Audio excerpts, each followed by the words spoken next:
নেপাল থেকে অবৈধভাবে চা ভারতে প্রবেশ করে দার্জিলিং চায়ের গুণগত মান ক্ষুণ্ণ করছে।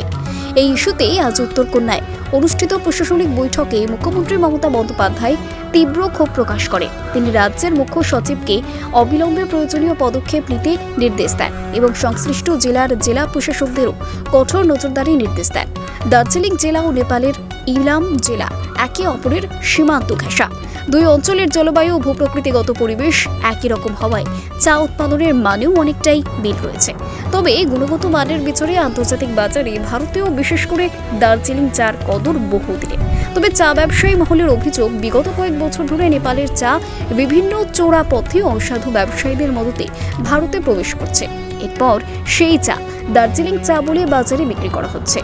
কখনো তা মিশিয়ে, কখনো সরাসরি দার্জিলিং চার নামে বিপণন চলছে। এতে করে দার্জিলিং চায়ের আসল স্বাদ ও মান নিয়ে ভোক্তাদের মধ্যে বিভ্রান্তি তৈরি হচ্ছে।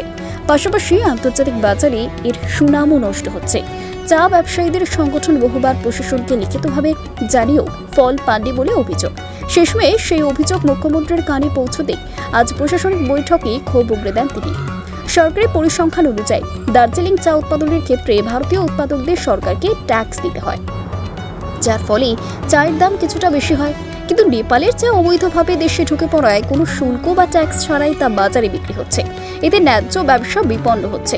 দাম কম হওয়ার কারণে ক্রেতাদের মধ্যে নেপালের চা জনপ্রিয় হয়ে উঠছে, অথচ তার দার্জিলিং চার ব্র্যান্ড নাম ব্যবহার করেই বিক্রি হচ্ছে। মুখ্যমন্ত্রী নির্দেশ দিয়েছেন সীমান্তে নজরদারি বাড়াতে হবে এবং যেখানে যেখানে নেপালের চা অবৈধভাবে ঢুকছে সেসব রুটে কড়া নজরদারি চালাতে হবে। প্রয়োজনে চা বোর্ডের সহযোগিতায় মান যাচাইয়ের পদ্ধতি আরও কঠোর করতে হবে। দার্জিলিং চায়ের ঐতিহ্য রক্ষা এবং ব্যবসার স্বার্থে প্রশাসন কতটা দ্রুত এবং কার্যকর পদক্ষেপ নিতে পারে এখন সেটাই দেখার। নেপালের চা অনুপ্রবেশ রোধে রাজ্য সরকারের এই সক্রিয়তা চা শিল্পের ভবিষ্যতের জন্য অত্যন্ত গুরুত্বপূর্ণ বলেই মনে করছে বিশেষজ্ঞ মহল।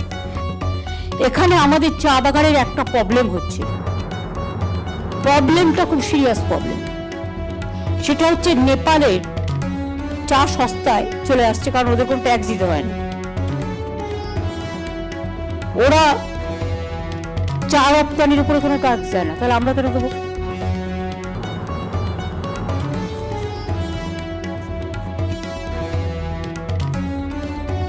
আমার কোনো যায় আসে না, আমার সেটটাকে প্রায়োরিটি দিতে হবে। আমরা একই জায়গায় থাকছি, অথচ আমার লোকেরা 1 গ্লাস জল খাবে, ওরা 5 গ্লাস জল খাবে, এটা তো হয় না। আমরা তাদেরও ভালো চাই, ওরাও আমাদের ভালো চাই। আমরা হ্যান্ডেল করো, কারণ আমাদের রপ্তানির ক্ষেত্রে 40% আমাদের দিতে হচ্ছে, আর ওরা কিন্তু কিছু দিচ্ছে না। ফলে ওদের চাটা চলে আসছে এখানে, আর ফলে আমাদের চা যারা বিক্রি করছে তাদের মধ্যে অনেক ডিফেকশন থাকছে। এটা ঢুকে যাচ্ছে, মিশিয়ে দিচ্ছে। সুতরাং এটা তোমাদের যে মেকানিজম, আমি অলরেডি লেবার ডিপার্টমেন্টকে বলেছিলাম, প্লিজ টেক অল কেয়ার। এবং টি বোর্ডকে বলো, টি বোর্ডে তো বেঙ্গলের একজন কাডার আছে, ওটা শুনবে কিনা আমি জানি না, যাই হোক বলো। এবং দরকার লেবার ডিপার্টমেন্টকেও বলতে হবে যে তোমার ওরা 40% এক্সপোর্ট বিনা পয়সায় করছে আর মিশিয়ে দিচ্ছে, আর আমার এখানে 40% এক্সপোর্ট দিতে হচ্ছে, প্লাস আমার এখানে ঢুকে যাচ্ছে বাজে চা, আর গিয়ে দার্জিলিং চায় মিশিয়ে দিচ্ছে। ফলে দার্জিলিং চায়ের ব্র্যান্ড নষ্ট করে দিচ্ছে।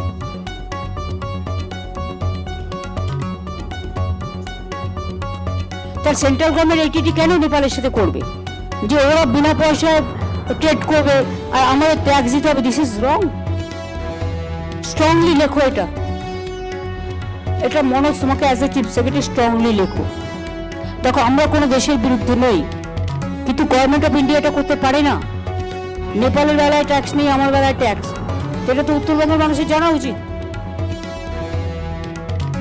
দার্জিলিং ব্র্যান্ডিং ওরা বিক্রি করতে পারে না, সেটা ইলিগাল।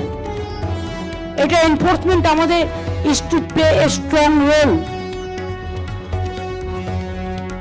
ইমিডিয়েট করো এটা, প্লাস ওইটাকে চেক করার একটা ব্যবস্থা করো, বর্ডারে মেশিন লাগাও, চেক করো। Bureau report, Jazba 24 Bangla.